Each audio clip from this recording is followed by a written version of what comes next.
राधे राधे भक्तों। आज हम आपको सुनाते हैं माँ संतोषी की व्रत कथा। तो सुनिए, चलिए आगे बताते हैं। एक गांव में एक बुढ़िया रहती थी जिसके 7 बेटे थे। 6 बेटे कमाने वाले थे और एक बेटा निकम्मा था।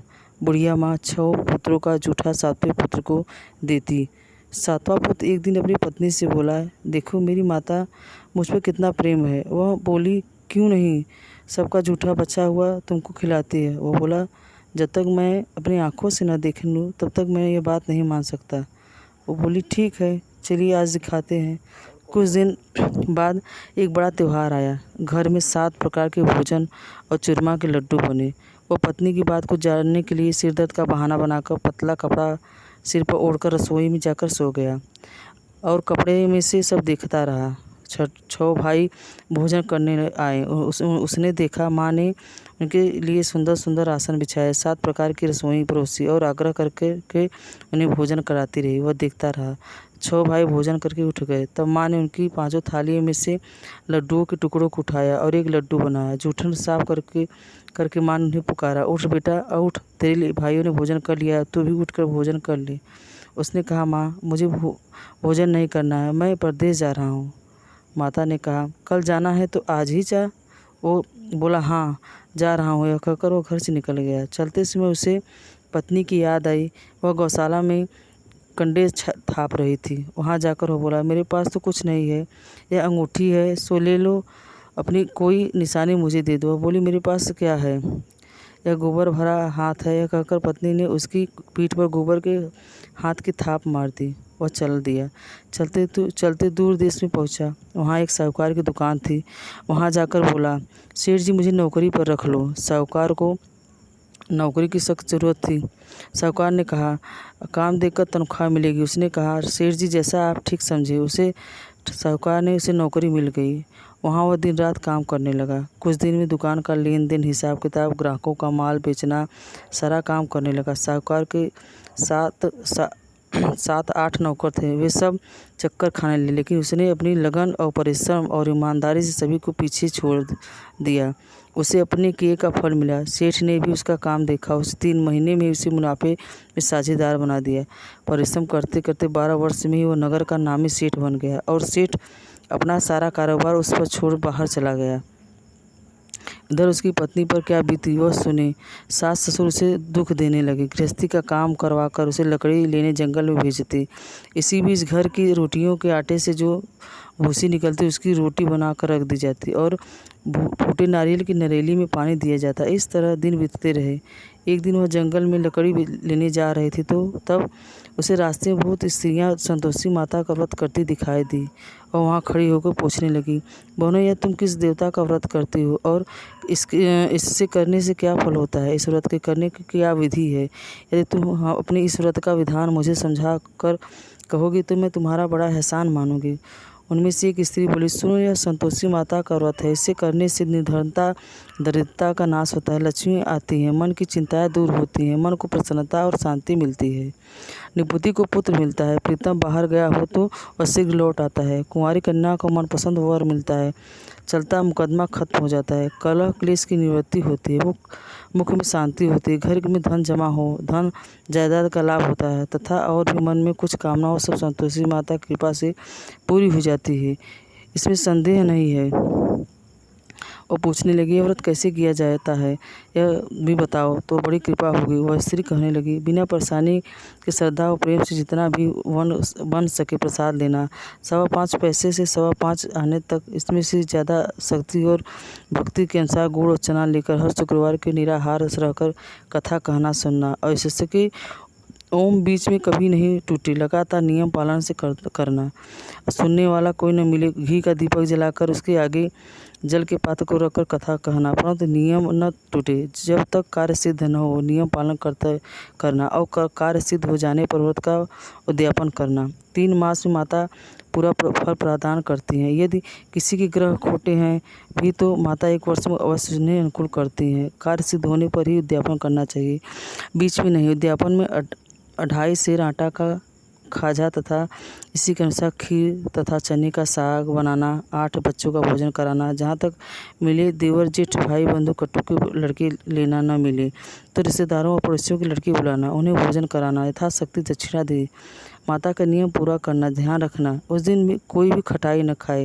यह सुनकर वहाँ से चल दी। रास्ते में लकड़ी के बोझ को बेच दिया। उन पैसों से गुड़ चना लेकर माता के व्रत की तैयारी कर आगे चली। रास्ते में संतोषी माता के मंदिर में जा माता के चरणों में लौटने लगी और विनती करने लगी, माँ मैं दीन दुखी हूँ, निपट मूर्ख हूँ, व्रत के नियम कुछ नहीं जानती, मैं बहुत दुखी हूँ, हे माता मेरा दुख दूर कर, मैं तेरी शरण में आई हूँ।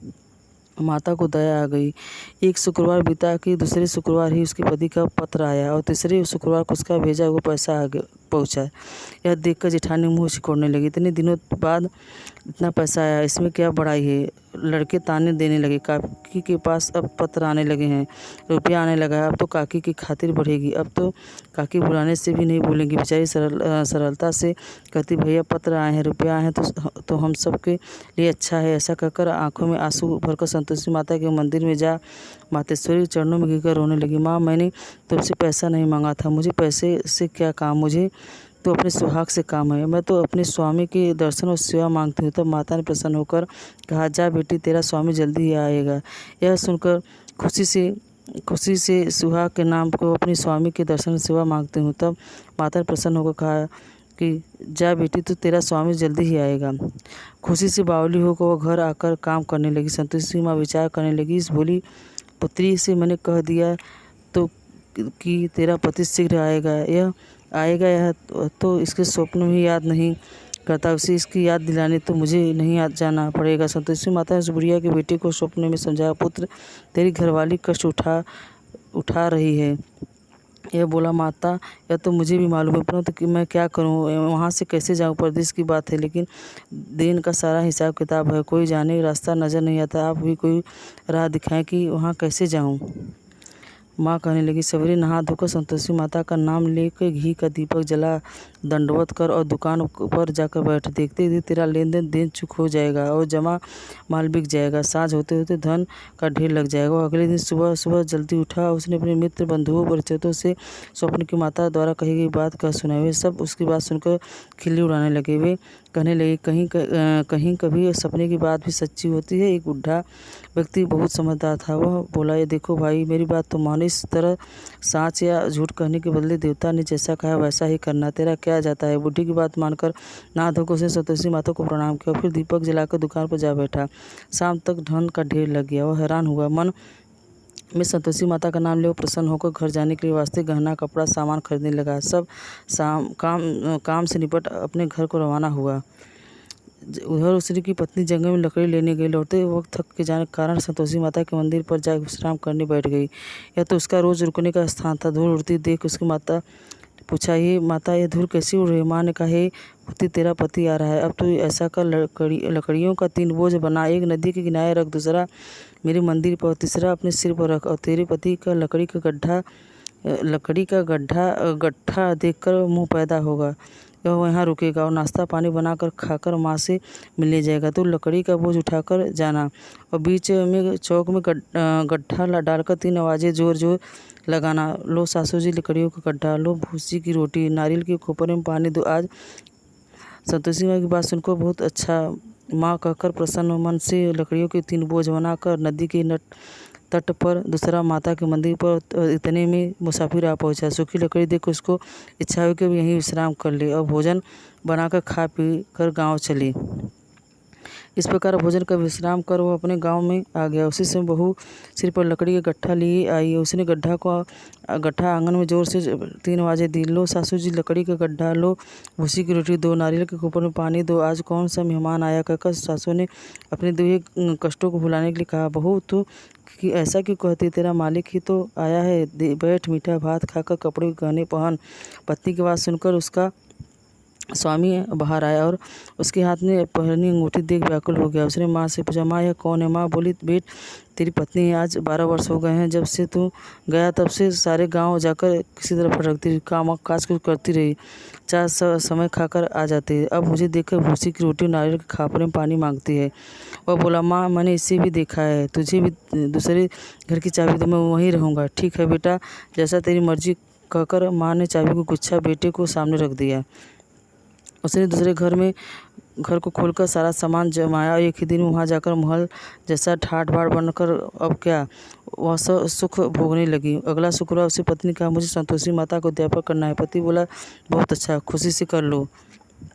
उस उद्यापन की तैयारी करने लगी। जेठ के लड़कों को भोजन के लिए कहने लग गई। उन्हें मंजूर किया, परंतु पीछे से जेठानी ने अपने बच्चों को सिखाया, देखो रे, भोजन के समय सब लोग खटाई मांगना, जिससे उसका उद्यापन पूरा न हो सके। लड़की भोजन करने के आया और खीर पेट भरकर खाई, परंतु बाद में याद आते ही कहने लगे, हमें कुछ खटाई खाने को दो, खीर खाना है, माता नहीं देकर उचित होती है।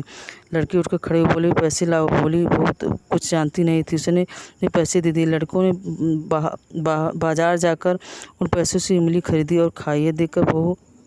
यह देखकर माँ संतोषी बहुत रुष्ट हो गई और उनके ऊपर कोप करने लगी। माता कोप के राजा के दूत उसके पति को पकड़ कर ले गए। यह सब मालूम हो जाता है जब जेल की रोटी खाएगा। बहू से यह वचन सहन नहीं हुआ और संतोषी माता के मंदिर में गई और कहने लगी, माता तुमने यह क्या किया? हंसा के क्यों रुलाने लगी? माता बोली, पुत्री तूने मेरा व्रत भंग कर दिया, इतनी जल्दी सब बातें भुला दी। वह बोली, माता भूली तो नहीं हूँ ना, कुछ अपराध किया हो तुझे तो लड़कों ने भूल कर दी, मुझे क्षमा करो। माँ बोली, ऐसी भूल भी कहीं होती है? यह बोली, अब कोई भूल नहीं होगी। अब बताओ मेरे पति कैसे आएंगे? माँ बोली, पुत्री जा, तेरा पति तुझे रास्ते में ही आता मिलेगा। और मंदिर से निकलकर बाहर आई तो रास्ते में उसे अपना पति आता हुआ मिला। उसने पूछा, कहाँ गए थे? वो बोला, इतना धन जो कमाया है उसका कर राजस ने मांगा था, उसे भरने गया था। वो प्रसन्न होकर बोली, भला हुआ, अब घर चलो। फिर अगला शुक्रवार आया। वह बोली, मुझे माता का उद्यापन करना है। पति ने कहा, ठीक है करो। और फिर जेठ के लड़कों से भोजन को कहने गई। जेठानी ने लड़कों को सिखा दिया कि तुम पहले ही खटाई मांगना। लड़के भोजन करने बैठे, लेकिन भोजन करने से पहले ही कहने लगी, हमें खीर पूरी नहीं पाती जी, बिगड़ता है, कुछ खटाई खाने को दो। यह बोली, खटाई खाने को नहीं मिलेगी, खाना हो तो खाओ।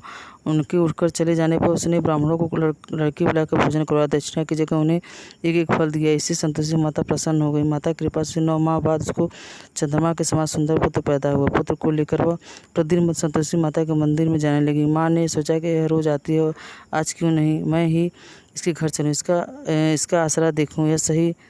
सही यह विचार कर माता ने भयानक रूप बनाया। गुड़ और चने से सना मुख ऊपर से मूड के समान ओट उठ उस पर मक्खियाँ भी नुना रही थी। दहलीज में पैर रखते उसकी सास चिल्लाई, देखो रे, कोई चुड़ैल डाकनी चली आ रही है, लड़कों को इसे भगाओ नहीं तो सबको खा जाएगी। बहू रोशनदान से देख रही थी, वहीं प्रसन्न हो उठी। आज मेरी माता मेरे घर आई है, यह कहकर दूध पीते बच्चे को गोद में उतार दिया और इसको सास क्रोध भरकर बोली, अरे ये इसी कैसी उतावली हो रही जो बच्चे को पटक दिया। इतने में माँ के प्रताप से जहाँ देखो वहाँ लड़के ही लड़के नजर आने लगे। यह बोली से माँ जी जिनका व्रत करती है वही संतोषी माता है। इतना करके उसने झट से घर के सारे किवाड़ खोल दिए और सबकी माता चरण पकड़ लिए। वो विनती करने लगी, हे माता, हम मूर्ख हैं, ज्ञानी हैं, तुम्हारा व्रत विधि हमें नहीं जानते, तुम्हारा व्रत भंग करने हमने अपराध किया है। माता आप हमारे अपराधों को क्षमा करो। इस प्रकार बार बार कहने पर संतोषी माता प्रसन्न हुई। इसके बाद उसकी सास बहू कहने लगी, हे संतोषी माता, आपने बहू को जैसा फल दिया वैसा सबको देना है, जो यह कथा सुना या पढ़े या उसका मनोरथ पूर्ण हो। बोलो जय संतोषी मैया की जय। राधे राधे भक्तों, अगर आपको यह कथा अच्छी लगी हो तो आप हमें हमारे चैनल पर हमें कमेंट करके बताएं और कृपया हमारे चैनल को सब्सक्राइब करें। राधे राधे।